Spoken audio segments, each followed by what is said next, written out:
So you want to get into short-term rentals. Hey everyone, it's Jim Hamill again here with the final part in our three-part series about short-term rentals and everything that you need to know about how it affects the local economy here in the Poconos and the do's and don'ts of short-term rentals. So we are here at Wonder, multi-unit rental in downtown Honesdale, where families or couples can come stay and adventure out into the Poconos right from this location. So we wanted to share with you a checklist that we created along with some realtors that'll help you understand some of the do's and some of the don'ts when you're looking to get into the short-term rental game.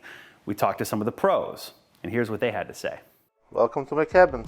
Sergey Pogrobniak shows off his rental cabin, Surhi Cabin. Kitchen. Nice and bright.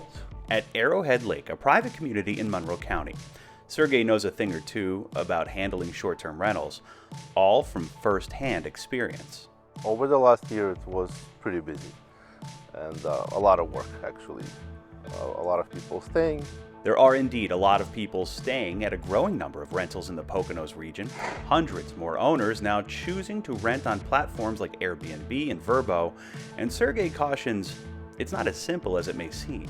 If you're thinking that you're just going to buy a house and, oh, I'm going to start renting, it's not going to work out that way.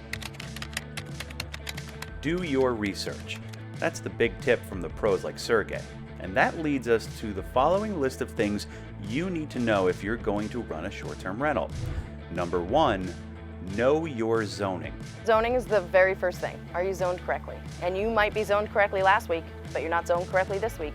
Over here we have the fire pit. Jenny Raddick is both in the real estate game and the short-term rental game, and strongly suggests doing the due diligence to ensure your property is good to go with either the municipality and/or the homeowners association if you're located in a private community.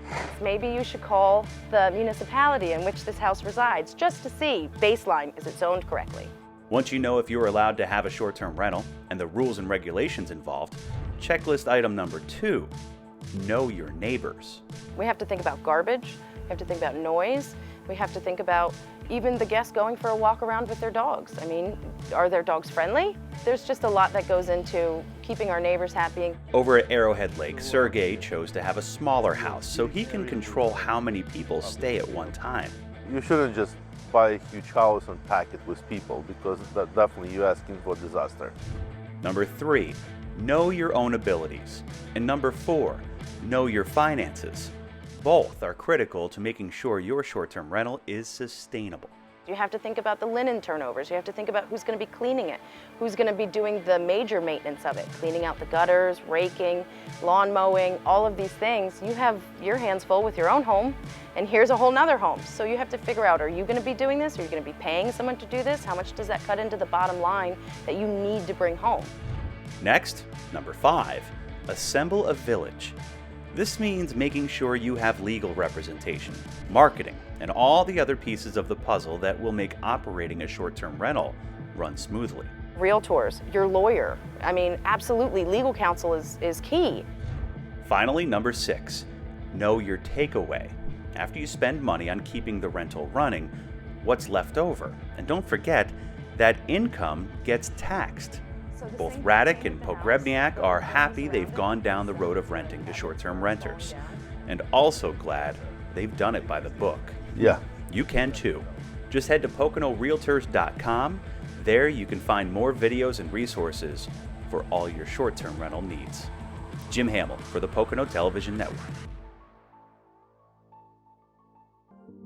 Thanks for watching. Make sure you subscribe to the Pocono Tourism YouTube channel and click the bell button below to be the first to watch new videos. You can also click the link on the screen to watch more episodes of Pocono Mountains magazine.